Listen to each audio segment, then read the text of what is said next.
Hey, this is Lou Mangello from WDW Radio, and you're listening to the Five-ish Fangirls podcast. Let's do this.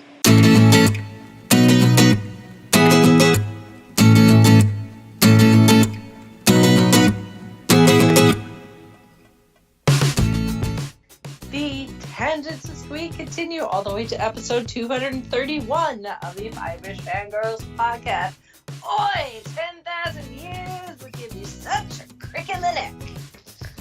Welcome everyone to this week's episode of the Five-ish Fangirls podcast. So glad you joined us. Let's start off like we do a quick the virtual table and see who's joined us this week. This is Brittany in Bethlehem. This is Sally from Wisconsin. And this is Rachel in Indianapolis, Indiana. Hello everyone. Hello. Chrissy, you should be joining us shortly here. Mm-hmm. As soon as she can pass the baby off to the hubby. So, but until then, we will continue as usual. So, first up in the news, we'll start with some 10 o'clock news.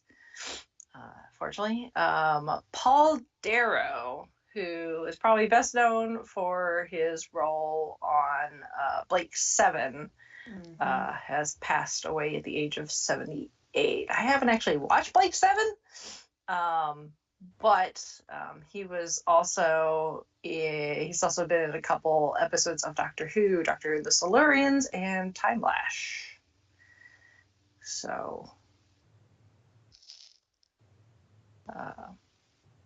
I hope like 7's pretty good. Mm-hmm. I haven't seen it, but yeah, it's on my radar as to try to sit down and watch one of these days. Yeah. That's probably one of those, is if you have a BritBox subscription, it's probably available. Mm-hmm. I can't guarantee. I'm just guessing.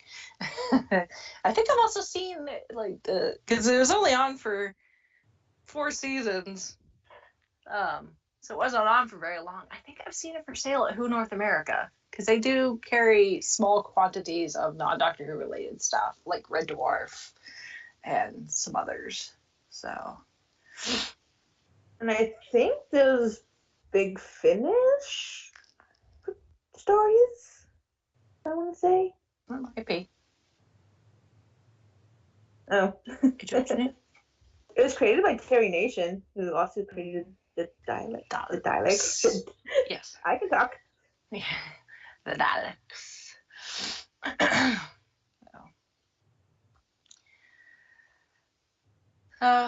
There's that. So, if anybody wants to watch the Silurians and or Time Lash in honor, I know my Twitter feed, a lot of people will be watching Time Lash, so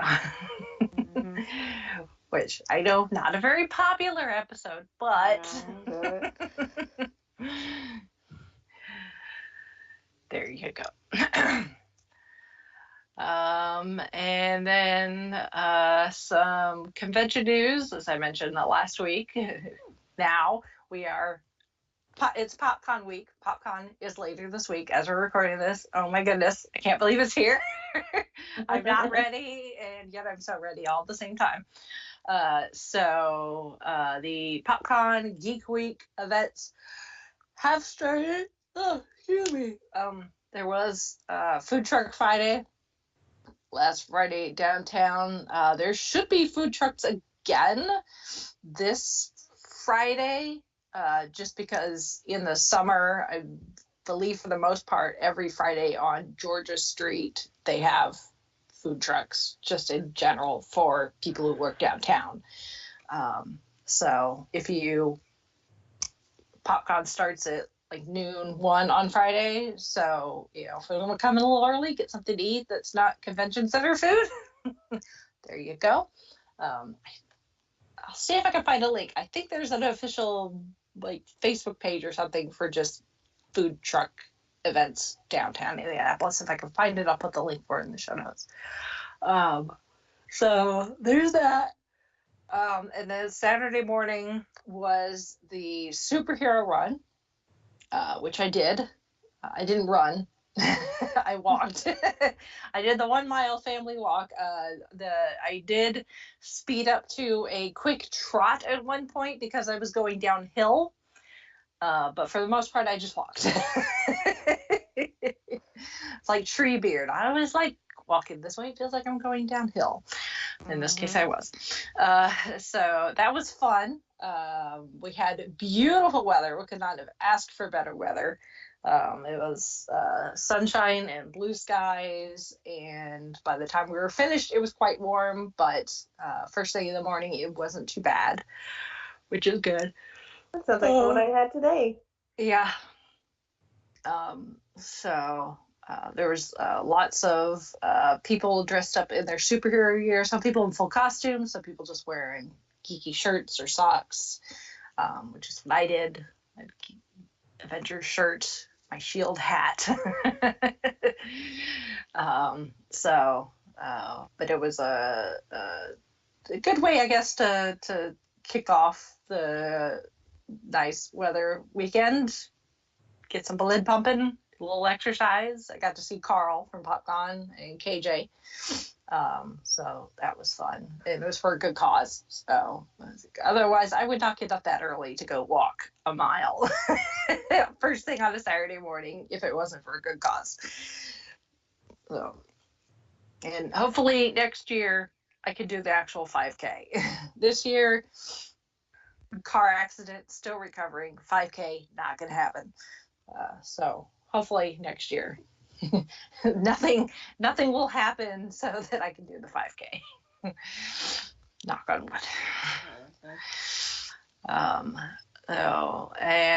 There's still more events leading up to PopCon itself. As we're recording this Wednesday, excuse me. Obviously, I'm still tired from doing the superhero run. On Wednesday, June 5th from 5 to 8 at Mezzo Brewing Company, they're going to be having Pints and Paws play.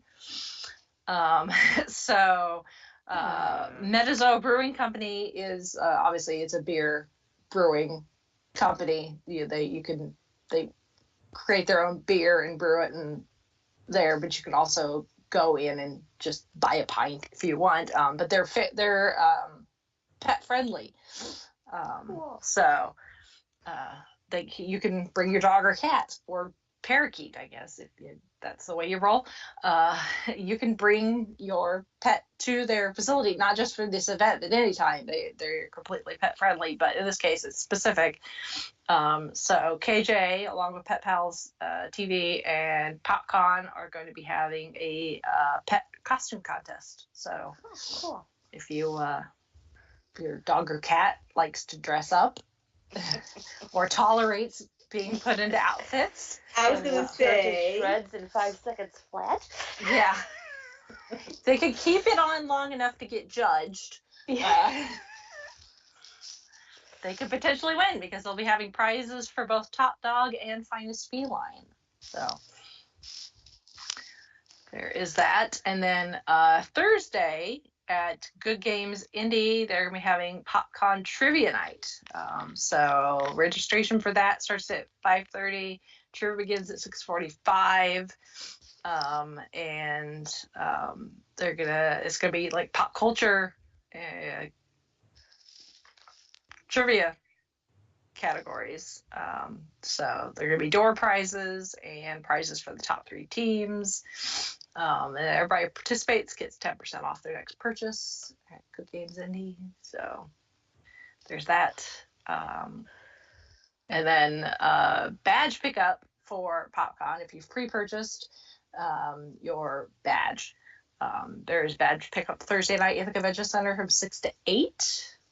And then you do badge pickup Friday morning before the convention starts as well. And the schedule is posted on the PopCon website, and they are using a new app this year. So if you want the app, you need to download the Fan Guru app and then look for PopCon, the specific PopCon event. And that will give you the full schedule, including panels, photo ops, the cosplay contest, that sort of thing for all 3 days. And if any schedule changes, will go automatically into the app. So your best bet is to have the app, because things can happen. Schedules can change. So that's going to be the most accurate, is the app. So download the app before the convention starts on Friday. That's it for PopCon. I'm excited. I'm nervous. All the above. I'm not, right now, I am not doing any panels per se. I did sign up for the podcast marathon that Rob from Southgate Media Group, they did a podcast marathon last year. They're doing it again this year, but it's going to be on Saturday instead of Friday. I did sign up for a slot. I don't have my time yet. So I don't know when exactly I'll be taking the microphone. So as soon as I know that, I will post on Facebook probably. So folks they want to hear me talk for 15 minutes about subject to be determined. Not procrastinating. I just haven't decided.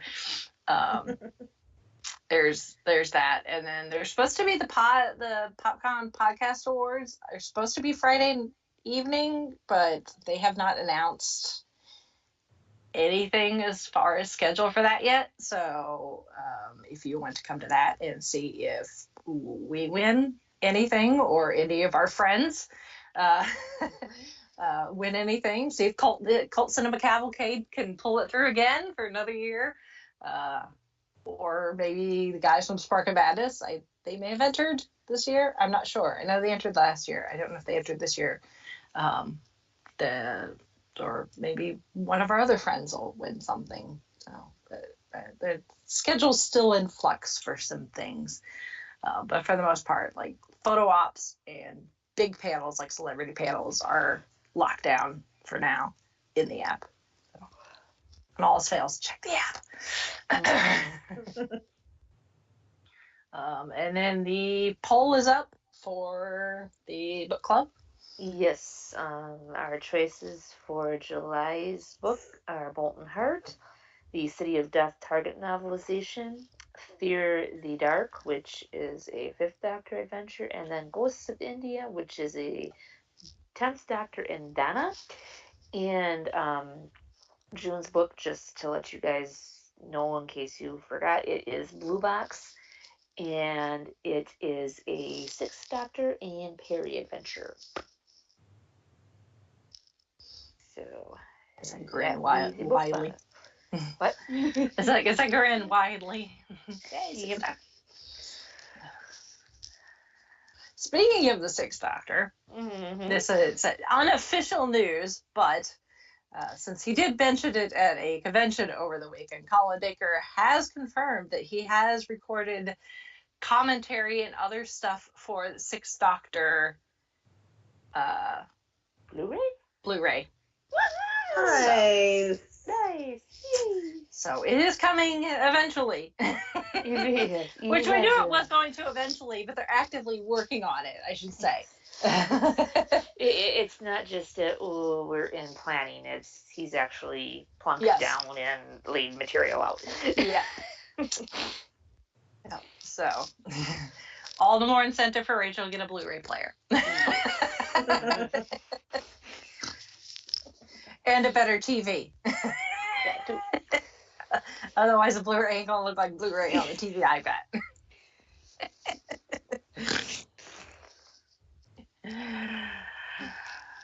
Although I'm just as happy as watching, the 2 Doctors on VHS as I am on anything else. So.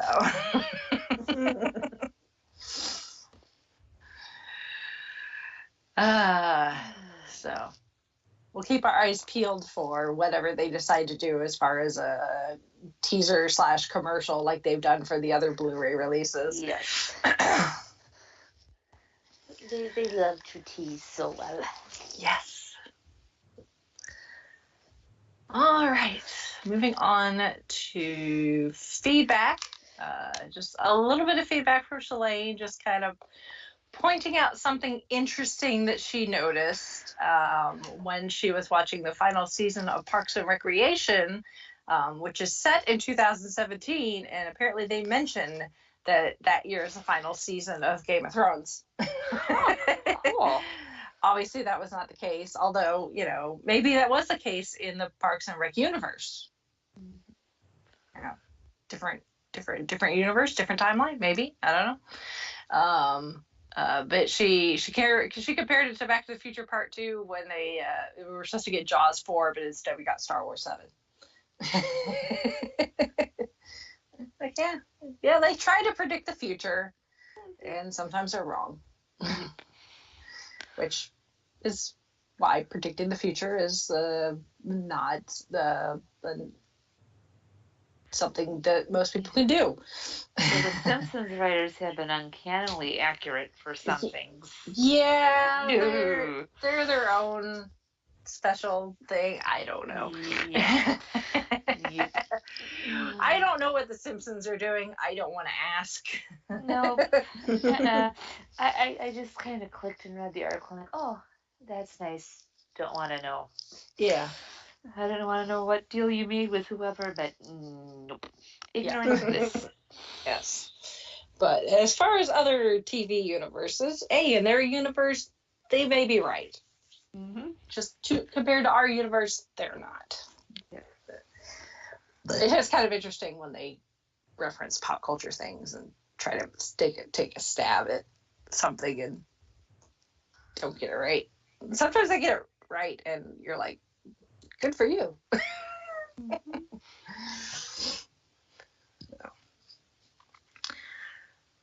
And that's all we have for feedback. So we will move on to this week's main topic, which is we're going to do a little Disney nostalgia with some Disney brand new stuff, I guess. Not nostalgia, because it's brand new. What's the opposite of nostalgia? Or what's the present tense term for nostalgia? Deja vu. Don't know. No. As long as I don't end up with tick marks on my arms, I'm good. Oh, please.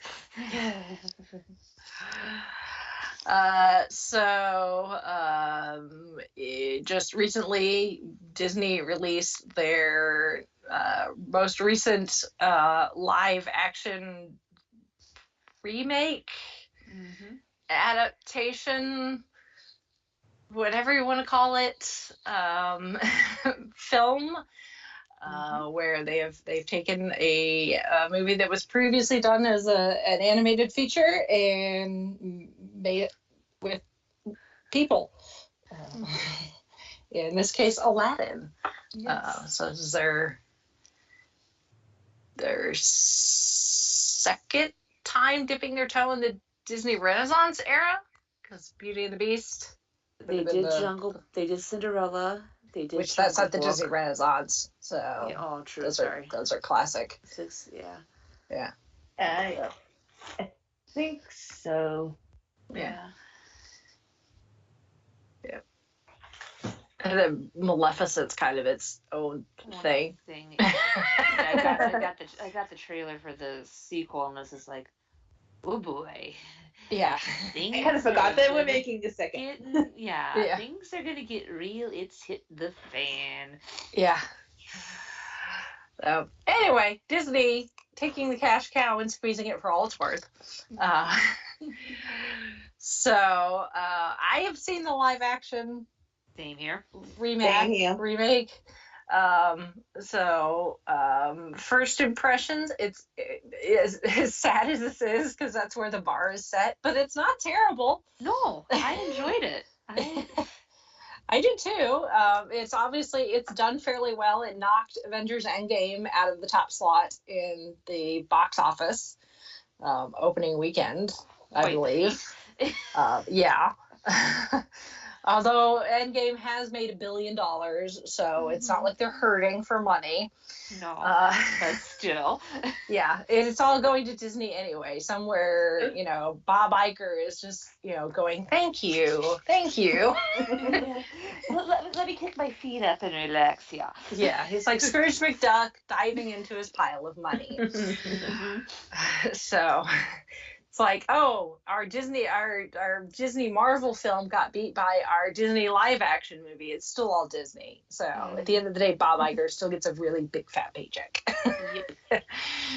And all the naysayers about Will Smith being the genie, he did awesome. He brought his own spin to it, yet he still was able to keep the memory of Robin Williams there. I mean, and I like the fact that they didn't do Genie line per line. Yes. Yeah. They kept, added his own touch. Yeah. I don't know how much they let Will Smith ad-lib. Like they did with Robin Williams. Just because I'm sure they probably gave him a little bit of wiggle room, but I imagine just because I'm assuming that the genie was done as mocap. That it's a bit more expensive to let the person that you're motion capturing just kind of have at it than Robin Williams in a recording booth where it's just audio and you can pick and choose what material you want to animate to. Yes. That being said, I mean there are some lines, some jokes that are directly taken from the animated feature. There are some where they've given their own spin on, and then there are some that are obviously brand new, whether it was something that Will Smith ad-libbed or it was something that was scripted. I'll probably have to wait and see what the special features when it comes out on DVD. So,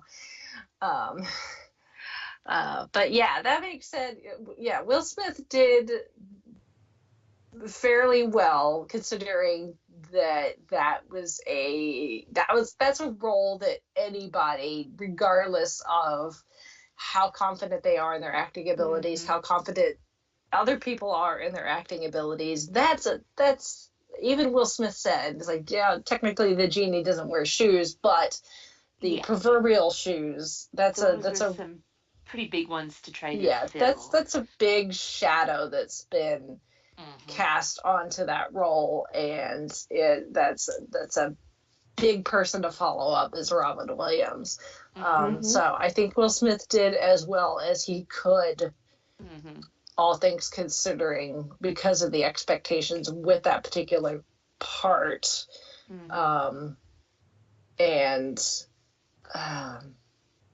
Although at the same time, I don't know, and again, this may come down to interviews and behind the scenes stuff as they release it, but I'm somewhat disappointed, at least in the musical acts that involve the genie, and I don't think that's Will Smith's fault. Obviously he is a musician. I kind of see where you're coming from, Rachel, because it was like he was kind of holding back and he wasn't. I don't know if it was necessarily being more robust. You know what I'm getting at? I don't see it as holding back. It's just the way that we have all the songs that we know from the animated movie. They're all there. They've been reorchestrated to make them more modern and to fit in with everyone's vocal abilities and everything. There's one new song which we'll get to, but it's Will Smith. He's a musician. He's had a musical career. It's very obvious that he can sing, not just rap, but they never really let him sing. It was more just talking. Yeah. It wasn't rapping because that wouldn't necessarily fit, but at the same time, he's not actually singing. And I'm pretty sure that Will Smith could actually sing And they didn't let him do that. Yeah. For whatever reason. I would have really liked to actually hear him, you know, like hold a note. Instead of doing this like rhythmic kind of singing, talking type thing that he did.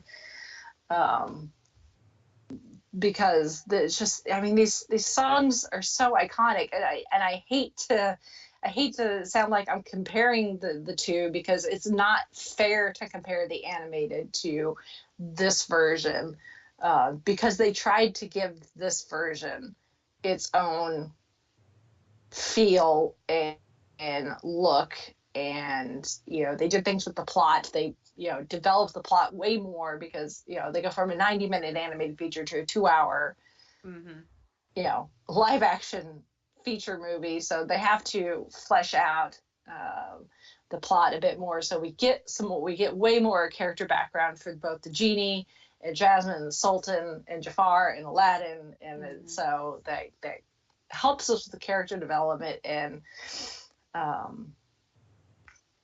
the pacing seemed to be pretty good. I mean, I couldn't tell that it was 2 hours.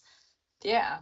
And like every time I know we were getting to one of the songs, and I knew which song would be coming based on where we are in the plot. You know, I know the person sitting next to me in the movie theater was singing too. Now, was it just me, or before he started Friends Like Me, was there a little bit of a rhythm to the Fresh Prince of Bel-Air? I think so. With Abu doing the toy. Yeah. There were a few nods to Fresh Prince there, so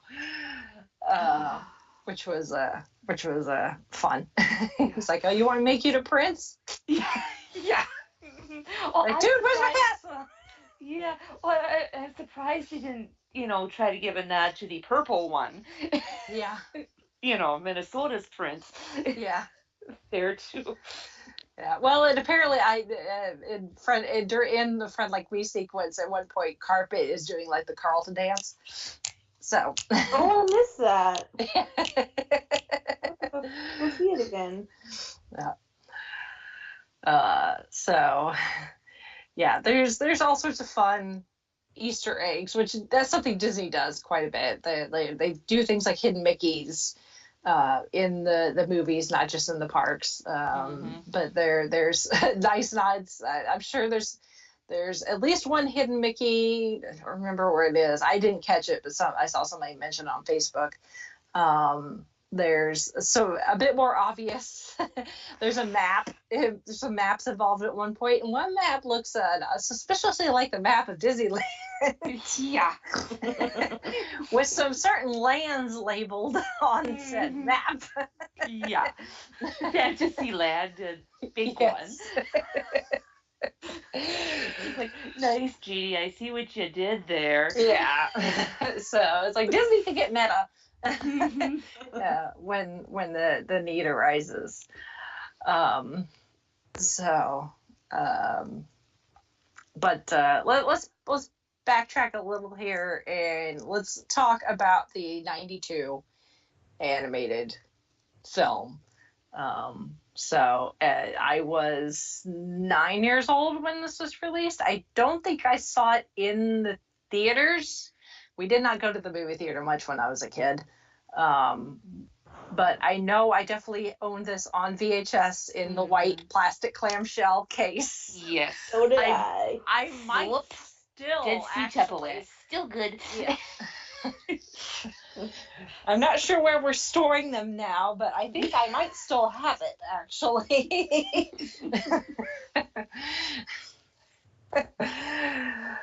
But this was one that was definitely on rotation when I was a kid in the VHS player. It was this, The Little Mermaid, Beauty and the Beast. It was those three, because this is right smack dab in the middle of the Disney Renaissance era. You had Little Mermaid, you kicked it off in '89.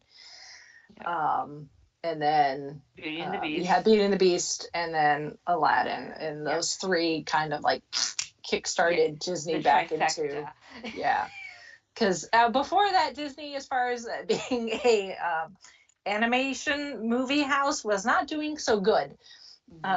They'd have some relatively small hits, Like but at the same Oliver time, and they Company. Yeah, like the Rescuers, I think, was in that era as well. Black Cauldron. Yeah, so they were doing okay, but they weren't. It wasn't Snow White. It wasn't Cinderella. You know, it wasn't. They weren't big, huge movies like that. And with the way it worked out with those three movies, right there, boom, boom, boom, and like this 3 year stretch, it was just Disney kind of came back bursting through the door like, hey, did you miss us? We hadn't really left. Yep. We were just taking a breather, needed to do some stretching, and we were just warming up, getting our second wind.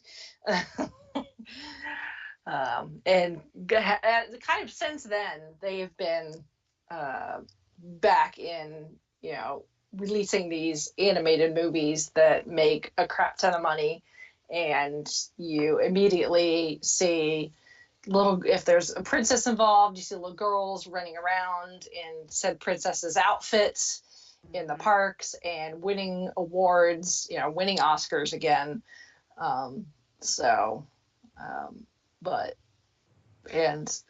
Aladdin is kind of an interesting. It's got some interesting ties, because of the the casting, because of who they have as the voice cast for this. So obviously Robin Williams as the genie, iconic role. There's a whole story there with that we'll get to in a moment. You have Scott Weinger as the talking voice of Aladdin, who, as if you also were a child of the 90s or watched Fuller House on Netflix, he's Steve. Yep. And I'd have to double check, but I'm not sure if this was the same era time frame as when they did the Tanners Go to Disney World. I don't think it was quite 92. It was probably a little later, because like the kids were slightly older. But still, the fact that when they got a Disney Prince on this TV show, I'm sure that probably helped. So that, and it's ABC. So and then Linda Larkin as the, again, talking voice as Princess Jasmine. This is one of those movies where the singing and the talking voices are separate. But a lot of times you can't tell. So I know I definitely did it when I was little. Like, I didn't realize that in a lot of the Disney movies, like, wait, there were two people? Yeah. Yeah. Funnily enough, the singing voice of Princess Jasmine is Lea Salonga, who is also the singing voice of Mulan. So, no wonder why they sounded a little familiar. Yeah. It is not the talking voice of Mulan, because we know who the talking voice of Mulan is. Yes, we do. She's Agent May. Exactly. She's still taking names and kicking Batoot.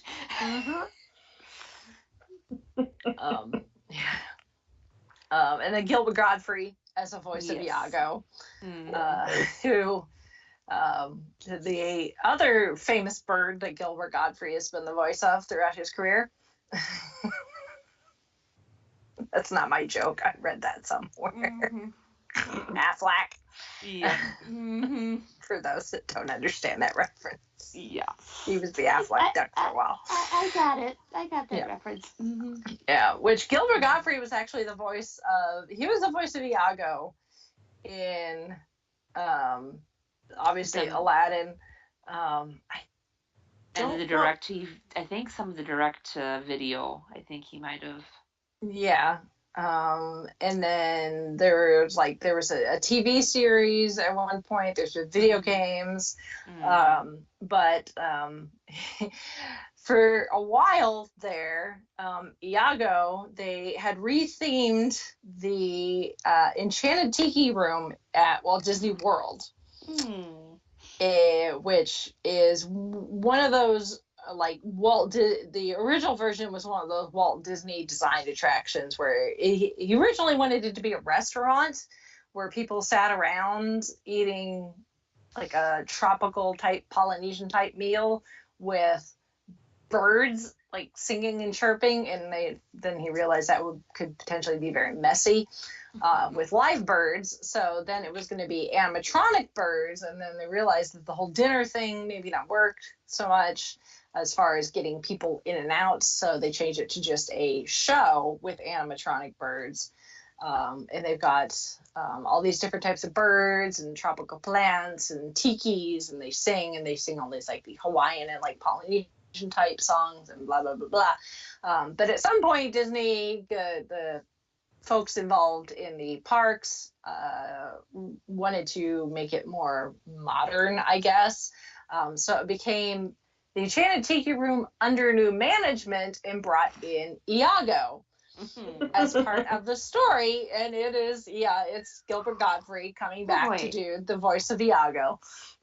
And that's actually when I started going back to Walt Disney World on a regular basis, that's what it was. So I had no idea what the original Tiki Room was like. So I only knew this version with hearing Gilbert Gottfried be, the wisecracking Iago, along with these other birds and singing flowers and stuff. If you go on YouTube, I'm sure you can find somebody's video of when the attraction had Iago, or at the very least the audio from it. That'll give you an idea of what the show was like. But it's now back to the original Tiki Room because I don't know how many years it's been now. But it's probably been 4 or 5 years maybe since it switched back to the old version, because I don't think they ever officially said exactly what happened, but something happened inside the Tiki Room, and the Iago animatronic caught on fire. Why? And instead of repairing him, they just decided to change it back. Which did not hurt a lot of people's feelings. So I wonder if they had security footage. Maybe Gilbert was getting a little tired. I have no idea. Something happened, and Iago became a fried chicken. So they've since changed it back to Walt Disney's Enchanted Tiki Room. But there's still, Aladdin is still one of those. The animated Aladdin is still got its footprints in both Disney parks. There is the flying carpet ride, which is essentially the Dumbo ride, but instead of sitting in Dumbo, you're riding magic carpets. Although, unlike Dumbo, there's also these big camels that were part of the Aladdin parade, because back in the day when Disney had a big movie come out, they would make the daytime parade would be themed around it. So for a while there, Aladdin had his own parade, was the afternoon parade, in celebration of the new film. And there were these big camels that were part of the parade. When the parade went away, they're like, what do we do with these camels? So they made them part of the Flying Carpets attraction. But these camels are very special because they spit water. Nice. So when there's one that, remember, be careful what they spit. Yes. So I believe there's one that's pointing towards the ride vehicles, so you have the potential of getting spit on while riding. But then there's one that points out to like the walkway, and it's so funny to stand there off to the side and watch people be completely oblivious and then get spit on. It's not a lot of water. It's not like you're going to get soaked. It's not like Splash Mountain or something. But still, it's funny because it always spits in the same spot. It's the same angle and the same distance. So there's, if it's up and running, there's going to be a pile of water on the ground where the ground has gotten wet because it spits in the same spot repeatedly. So when people are getting within the line of fire because you just watch the ground. It's Let just me funny to speed watch. up. Yes, it was just funny to watch people, jump out of their skin for a second and be like, "What the heck was that?" Watch out for the camels; they spit. And then Aladdin, Jasmine, and Genie are all meetable characters. That's all in Adventureland, which is where the Swiss Family Robinson Treehouse, the Jungle Cruise, Pirates of the Caribbean. That's in that land where they're all located. At Disneyland, they used to have a spot called the Oasis, which was a restaurant that was also one of the locations you could actually use for like weddings. But that has since been rethemed. It's been several years since I've been to Disneyland now. So, and then I think in Tokyo Disneyland, I don't know if it's Tokyo Disneyland or if it's a Tokyo Disney Sea, that they've got a 2-story carousel that's Aladdin themed, I think. I'll have to look and double check. I've never been. I've just seen video of people, but I think so. They're the characters are definitely still there. They got spots where they're represented in pretty much all the Disney parks. And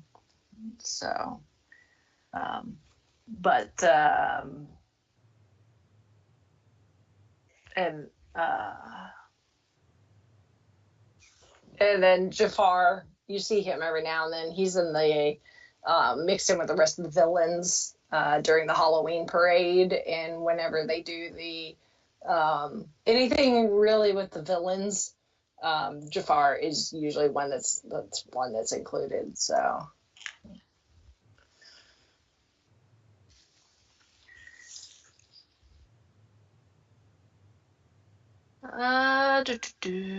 So, let's see. Okay, let's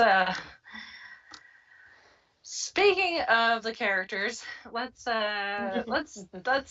give the TLDR version. I will try to remember to put a link in the show notes for a video that I just watched recently of somebody who went into this whole thing way more in depth.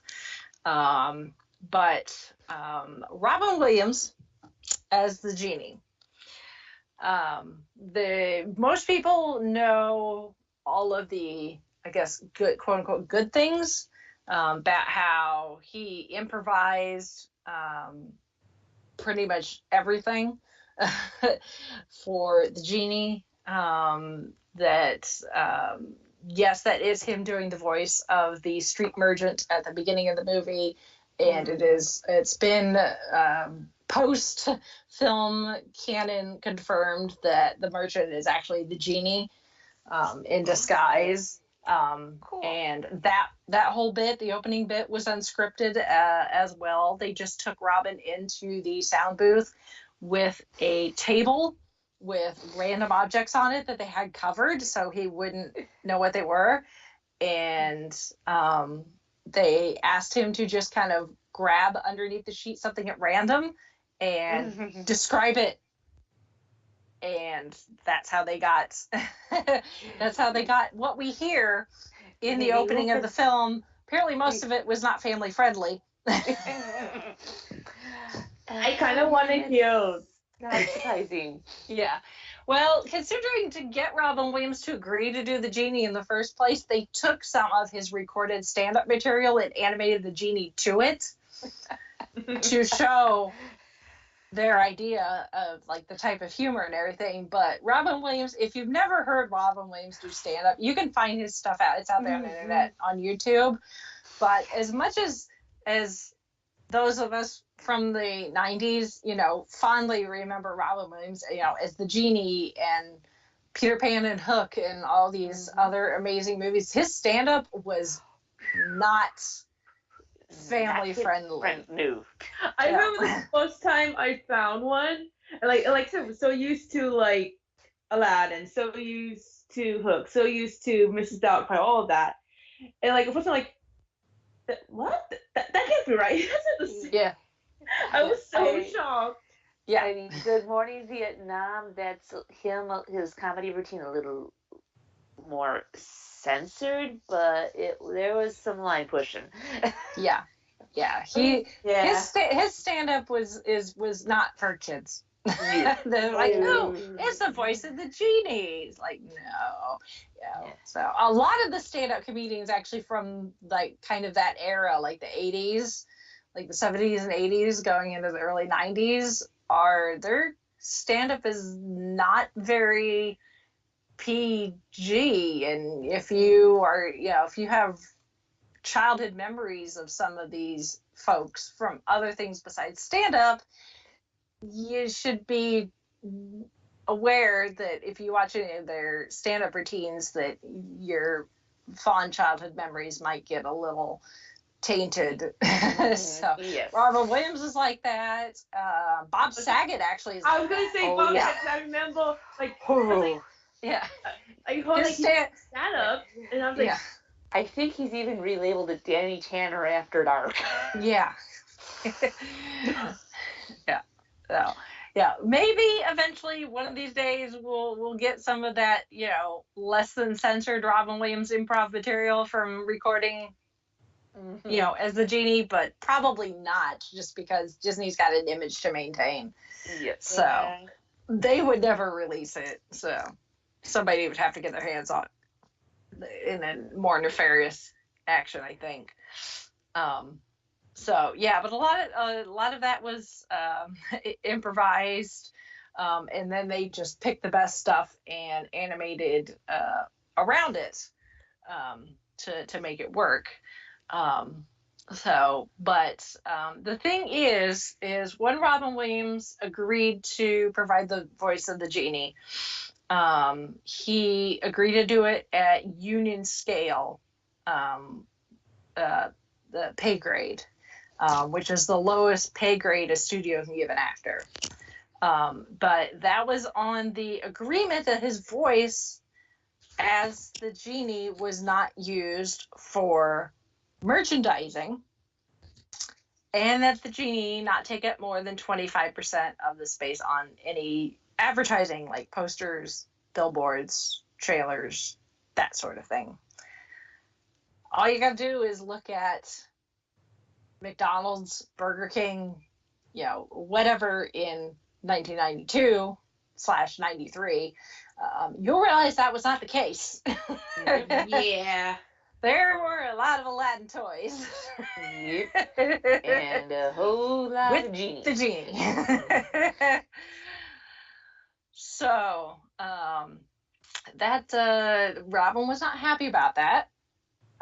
That being said, he'd already done the voice for this particular film, so there was not a whole lot he could do about it. So when they decided to do a sequel, Return of Jafar, he's like, no. He refused, and they ended up having to bring Dan Castellaneta from The Simpsons to do the voice in Return of Jafar. And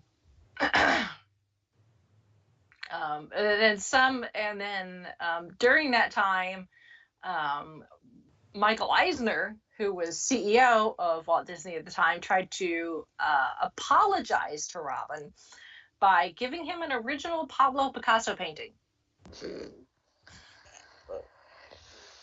Okay. Robin did not accept. I don't think that went over too well. Yeah. It wasn't until Jeffrey Katzenberg was fired, which is this whole other thing. One of these days we're going to have to do just a podcast episode all about the Eisner Katzenberg era, because it is a soap opera like you would not believe. As the mouse turns. Yes, really. Katzenberg got fired and was replaced by Joe Roth. Joe Roth issued a public apology, and they made a new agreement. So at that point, Williams, I guess, accepted their apology and did come back to do voice of the genie for the second direct-to-video sequel, which is Aladdin and the King of Thieves. So that's the TLDR version. Like I said, I will try to find the link to the video I watched, which is like 20 minutes long and goes into it way more in depth. I think I know what video you're talking about, because I saw it on YouTube and I was going to watch it, but I didn't. So it's a whole thing. Obviously, hindsight, we know that Robert and Disney had to have made amends at some point, because he is the voice of Genie in the second sequel. He also did the voice for other Disney attractions in the parks and other miscellaneous Disney things. So they would have had to bury the hatchet at some point. But it's just kind of Disney, like we said, Disney animation was having a renaissance in this era. But as far as management for various branches of the Walt Disney Company, bad decisions were made more than once about different things. So again, we're gonna have to discuss Disney, the Walt Disney Company, late 80s to the early to mid 90s. Yeah, that might be the Eisner era. That might be a 2 to 3 part podcast episode. Might be. I'm guessing, from what I can vaguely remember of the 80s and 90s, of some of that direct to video stuff. Is like, really? The Eisner era. The Eisner era is very special. Yeah, that's putting it mildly. Disney history. Or mildly or nicely. So that being said, this was part of the Disney Renaissance, as we said, and part of that was not just the storytelling, but the technology that went behind it. This was a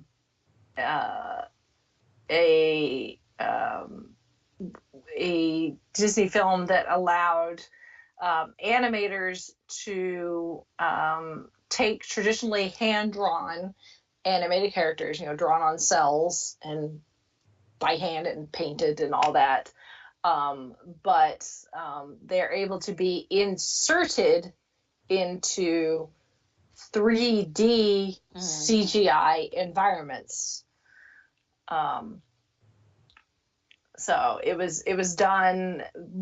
It was most recognized first for Beauty and the Beast, really, for the ballroom scene. That big sweeping, almost, if it had been live action, you would have had a camera like on an arm, just kind of coming up and sweeping down and doing this big arc, of Belle and the Beast dancing, and you get almost a 360 view of the ballroom and everything.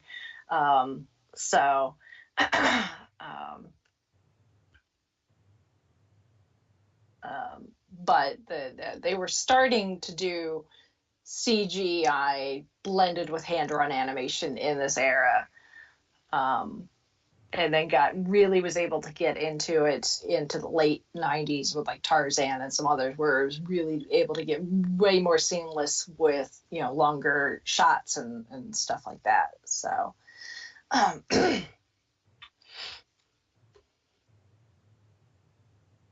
which is why it went on to make more than $200 million, which this was the first film to became the 14th and first animated movie to gross more than $200 million, which, when you think a film, just in general, not just animated, but 14th film to gross more than $200 million, compared to now, that just seems like nothing, considering Endgame. Chump change. Yeah, considering Endgame made $1 billion in its opening weekend, essentially. So, Yeah. it's like, oh, you made $200 million. Oh, good for you. How nice.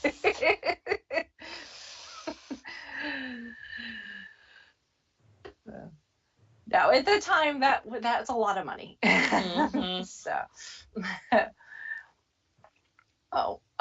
obviously,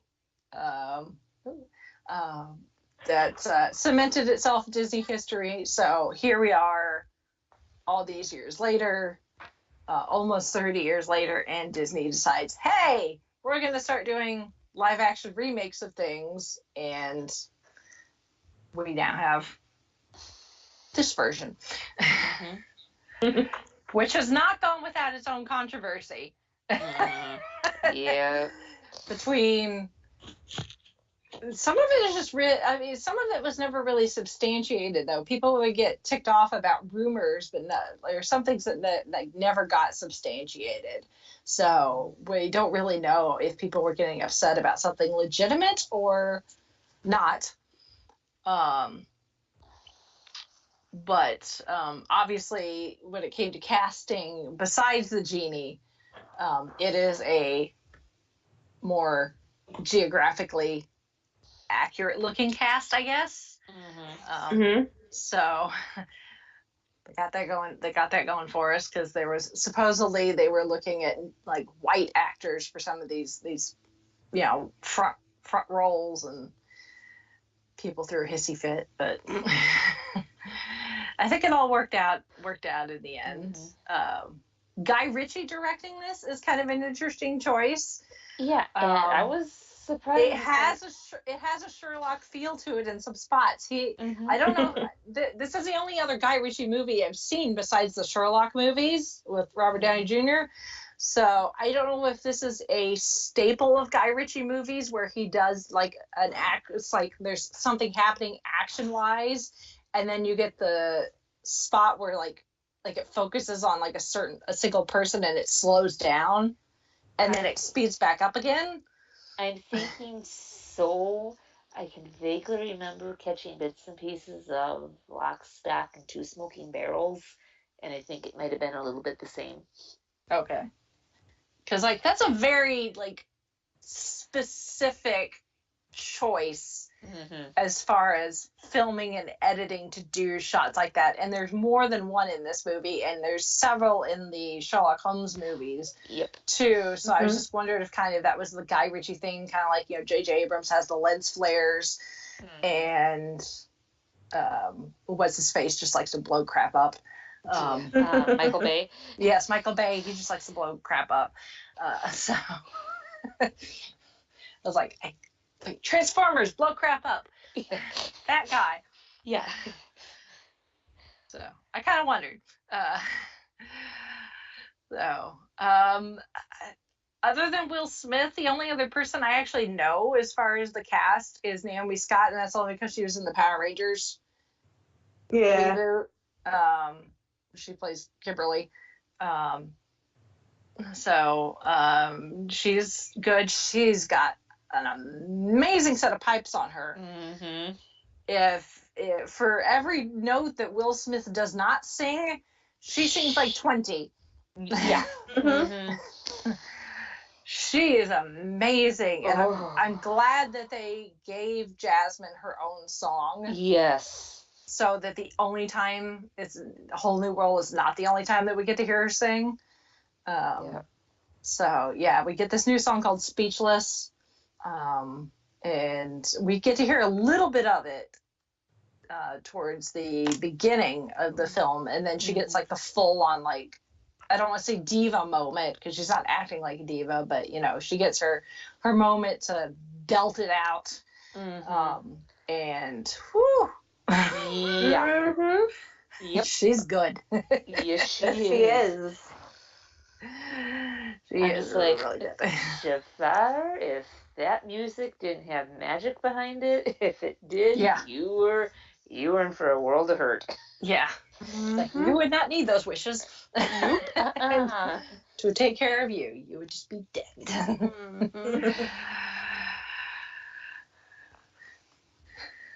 So, I guess since we've all seen it, do we want to get into more of how they changed the plot for this? Because we get into spoilers. It's been out for a few weeks now, so it's not like it's. I mean, it's not necessarily like anything groundbreaking. It's not like Marvel spoilers or Star Wars spoilers type spoilers. And so it's more just like how they decided to flesh out the characters more. Yeah. So that this movie got its own. So it wasn't just a like shot for shot remake of the animated movie. Mm-hmm. I loved the fact that Jasmine had a handmaiden, and that they kind of set her up to be Genie's love interest. I mean, and Dahlia is strong in her own way too. It's just like, oh, can I? Oh, yeah, okay, yeah, go ahead. Just a second.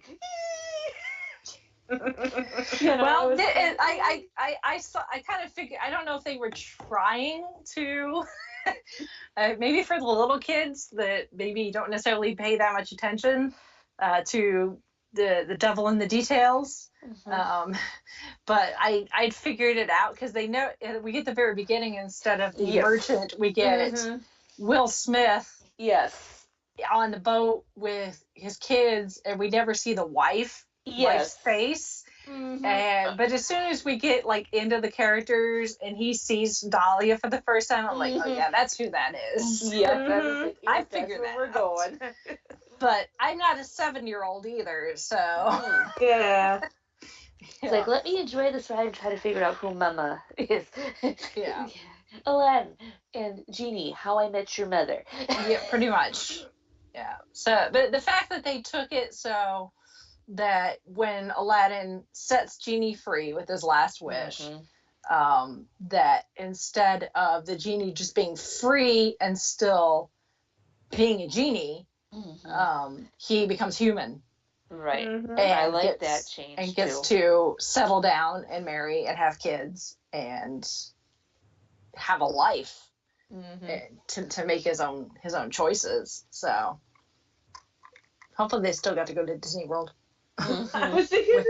with his goofy hat and his Hawaiian print shirt.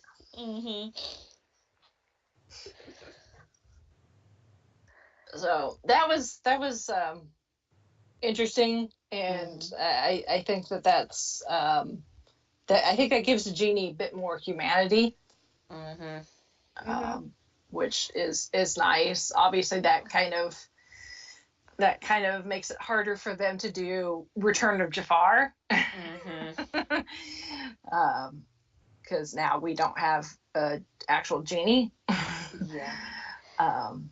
And I'm kind of glad too that they really didn't make Iago too much of a loudmouth. I mean, you had little bits of him squawking here and there that you could make out. He was more like an actual parrot. Right. Yes. There are some breeds of parrots out there that can speak, but it's limited. Yeah. And it doesn't sound like a person. Right. So much. It still sounds very animal-like. Yes. And the bit where at the end, instead of Jafar turning himself into a giant cobra, he turns Iago into like a huge parrot, like the size of like, a pterodactyl. Yeah. A very, very large pterodactyl. That was interesting. And then we get more backstory on what happened to the missing parents. We don't get really specifics other than Aladdin has lost both of his parents, so essentially they're confirmed that they're dead, at least as far as he knows. So he's on his own with Abu.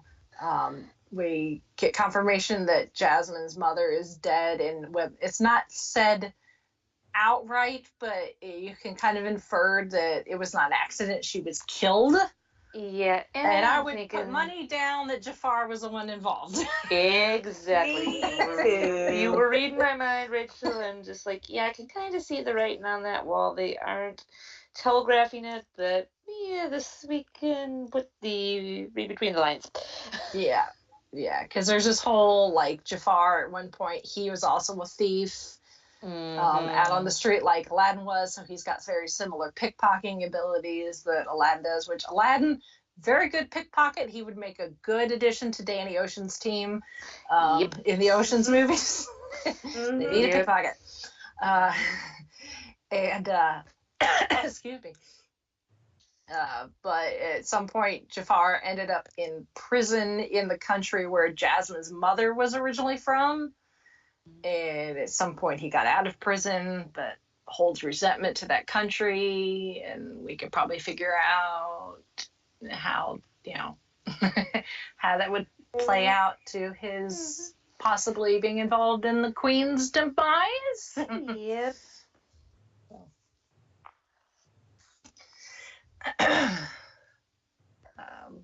So there's that as far as more character backstory, and really that's it.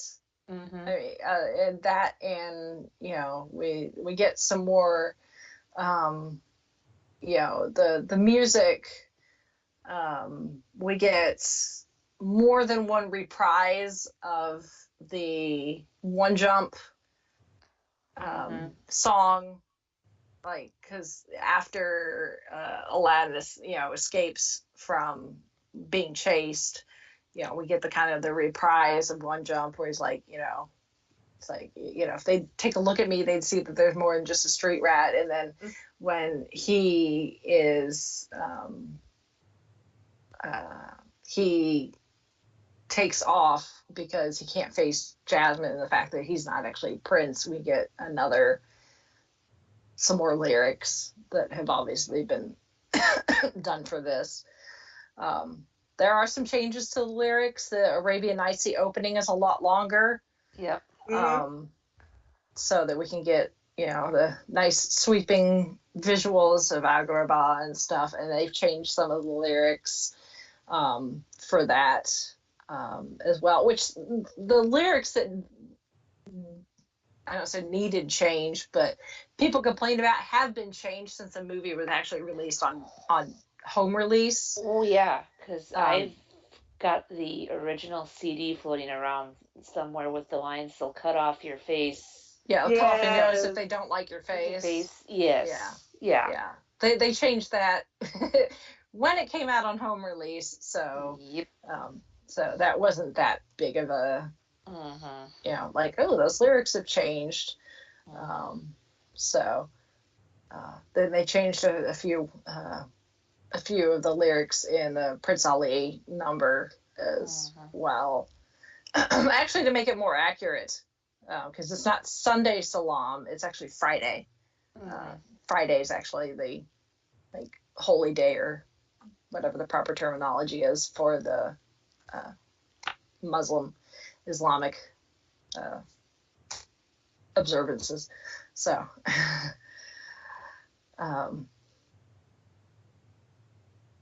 they took out slave.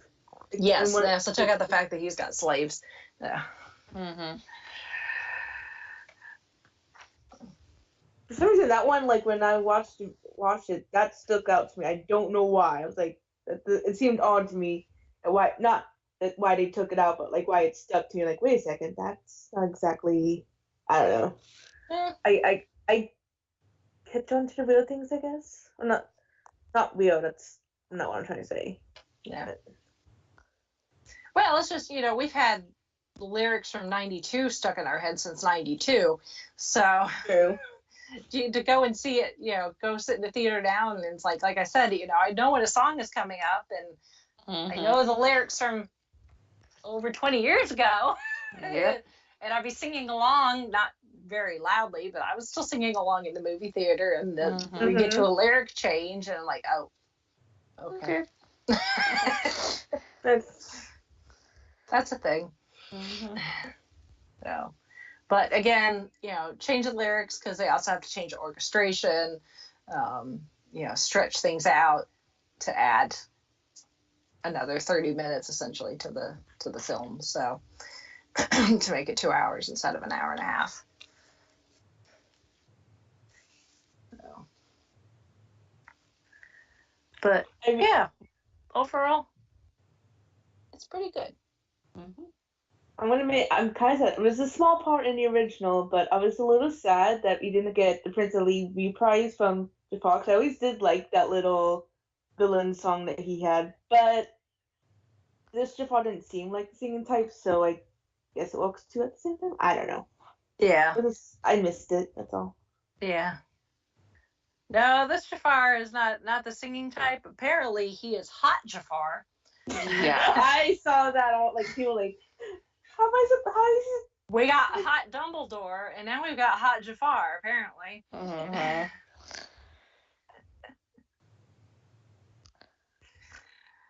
Not my cup of tea, but hey, you know, whatever floats your boat. Mm-hmm. If you find him visually appealing, good for you. And Aladdin doesn't show off his lack of nipples in this movie. I'm pretty sure this Aladdin has nipples, we just never see them. Right. He wears shirts. I do remember there was a lot of people nitpicking about that, like that Aladdin technically wouldn't have a short because he's too part of a fourth one. I remember like when they first showed like a movie poster, people were complaining about that. I'm like, really? Over a short? Yeah. That's what you can Like, it's called sun protection. Yes. Because I'm pretty sure sunscreen's not a thing in Agrabah. So, no. This is as far as we can tell. Any other thoughts? I had something I wanted to say, and now It'd be interesting to see how this resonates with the masses long term. Because I know since the Beauty and the Beast was released, like I've seen little girls with the Emma Watson bells like ballroomed up, the iconic yellow dress. It'd be interesting to see what they release, if anything, for Jasmine, because especially considering this Jasmine has way more costume changes. According to Dahlia, she's got a dress for every hour of the day. Which her costumes are gorgeous. Yeah. The costuming in this movie is just wow. Yes. So beautiful. Oh, I just want to kind of like, find my way to wherever their costumes are and just kind of like roll around in all the pretty frocks. Yes. Try stuff on. It's also pretty. Not just Jasmine stuff, but like Dahlia's got some really gorgeous dresses, and like they're in the party scene and they have like their Bollywood type dance number. Yeah. And they have all the different, costumes for both the men and the women, and it's like, oh, this all looks so good. I like in my head I'm like, could I cosplay maybe? No bad reach. No more cosplay ideas. The list as long as it is already. Don't need any more, but they're so pretty. Yes. I must cosplay all the pretties. I dressed as Princess Jasmine for Halloween one year when I was a kid. Aw, cool. Except we had to make do since I didn't have a lot of money as a kid. So instead of like the iconic, blue two-piece outfit, we found like this pink dress thing at a thrift store, and my mom made the skirt into a pair of pants, so it was more like Jasmine's like wedding outfit. Oh, cool. And then my hair was a like witch wig, where it's like the black hair but it's got like the white streaks, and I just had to cut out the white streaks. It's this cheap wig that was probably more plastic than hair. Try to style it like Jasmine's like iconic hairdo ponytail thing. So.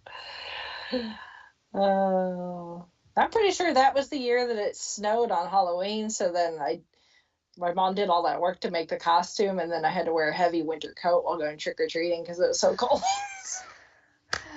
Been there, done that. Never Same.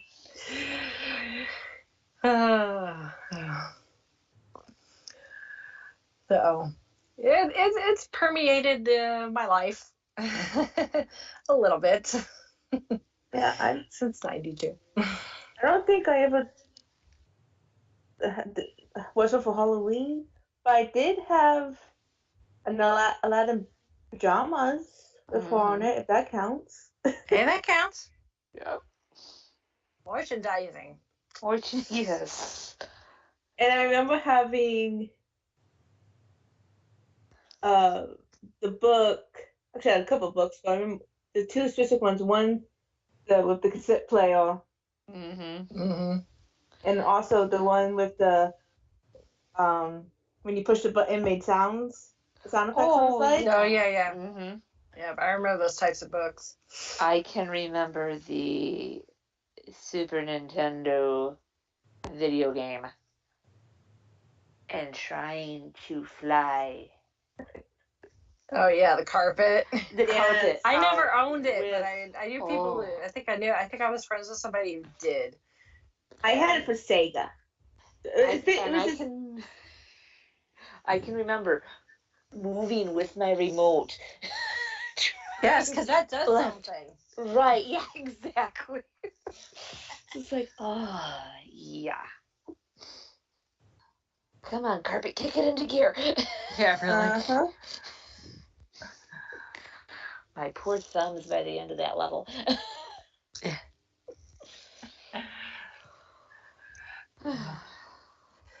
Oh, there's so much. There's the merchandising. Oh, Disney and your merchandising. So, and even since then, like I said, there's the Aladdin stuff that's in the Disney parks. There's the Broadway musical. Yep. So, which is iconic in itself. The genie, whoever plays the genie, they give him room for improv. So it'd be interesting to see how the current genie decides to, because they can get very meta as well.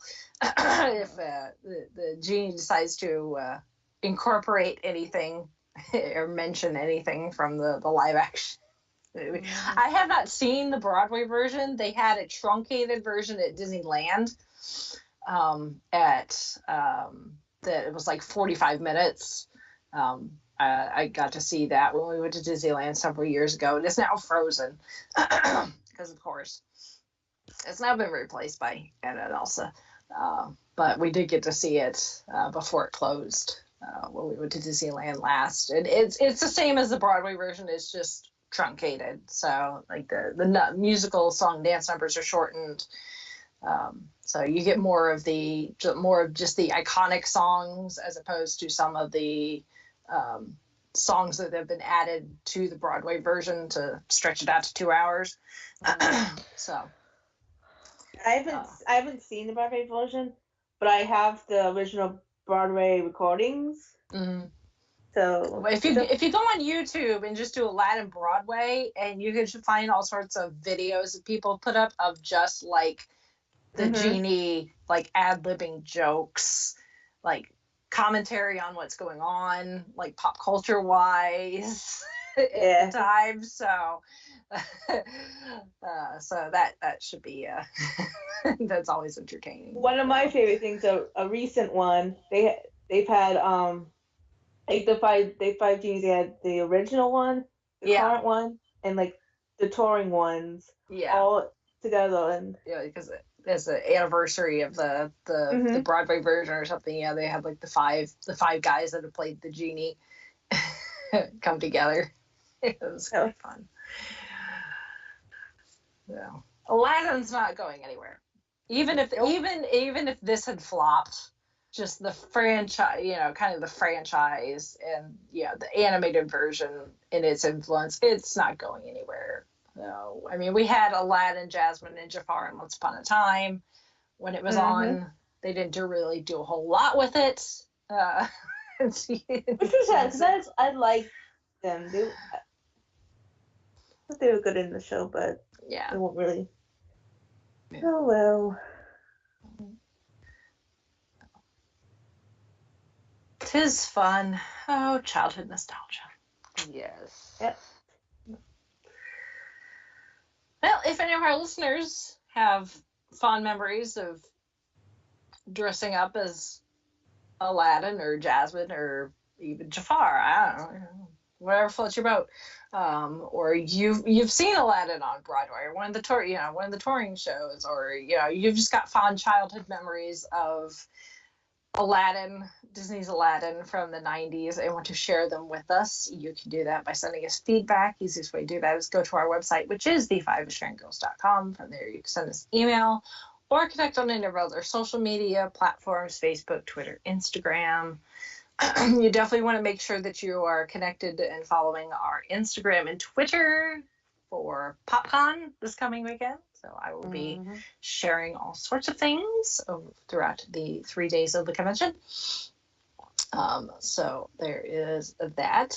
If you would like to financially support us, you can do that in a number of ways. You can do it via Patreon. Our Amazon affiliate link, if you want to go ahead and buy Aladdin on DVD or pre-order the Blu-ray or something, or buy a pair of hammer pants. I don't know. You can do that. Our Amazon affiliate link would just goes kickback from that, and it does not cost you any more. You can also buy merchandise from Redbubble. And then you can also do smaller one-time single donations on Ko-fi. And then if you want, as we mentioned, the book club, there's also the link to the Goodreads book club. So you can go vote for the book for next month and discuss this month's book or any of the other previous books. And we'll be back next week with my report from PopCon. Woohoo! Hopefully I'll have a voice. Yes. I have my arsenal of stuff from when I was sick a couple weeks ago. So good thing keeping it handy and restocking. I've got some preventative, and then if Concred starts to try to take a hold of me, I've got the stuff to try and kick it before it takes control. But if you're attending PopCon and you see me, feel free to say hi. And we should have some fun. It's going to be fun. I'm always excited for PopCon. So. But for now, we shall sign off this week. This is Brittany in Bethlehem saying goodnight. This is Sally from Wisconsin saying good evening. And this is Rachel in Indianapolis, Indiana. Would you like any jam?